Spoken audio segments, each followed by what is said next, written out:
70 বছর একটা মানুষের পুরো জীবন। 70 বছর সে আল্লাহকে ডেকেছে, নামাজ পড়েছে, ইবাদত করেছে। মানুষ তাকে চিনত একজন নেক বান্দা হিসেবে। কিন্তু মানুষ দুর্বল। জীবনের শেষ প্রান্তে এসে শয়তানের ধোকায় পড়ে সে জড়িয়ে পড়ে এক ভয়ঙ্কর গুনাহে। তার বুক কেঁপে ওঠে, নিজের আমলগুলো চোখের সামনে ভেসে ওঠে। সে বুঝে যায়, আমি কি করে ফেললাম। চোখ বেয়ে গড়িয়ে পড়ে অনুশোচনার অশ্রু।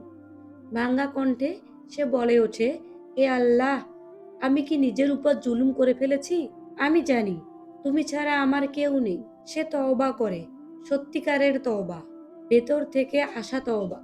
কিন্তু তার কাছে কিছুই নেই, না টাকা, না শক্তি, না সময়।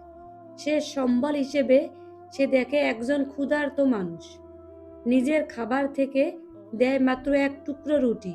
মানুষের চোখে এটা কিছুই না, কিন্তু আল্লাহর দরবারে এই ছোট্ট সদকা হয়ে যায় বিরাট রহমতের কারণ। আল্লাহ তার তওবা কবুল করেন। সেই একটি রুটির বদলে রেখে দেন তার জীবনের সমস্ত গুনাহ। এই গল্প আমাদের শেখায় আল্লাহর রহমত কখনো সীমাবদ্ধ নয়। গুনাহ যত বড়ই হোক, আল্লাহর ক্ষমা তার চেয়েও বড়। মৃত্যু আসার আগ পর্যন্ত তওবার দরজা বন্ধ হয় না। আর সদকা আল্লাহর ক্রোধকেও নিভিয়ে দিতে পারে। আজ আপনি যেখানেই থাকুন, যেমনই গুনাহে থাকুন, ফিরে আসুন আল্লাহর দিকে, আজই এখনই।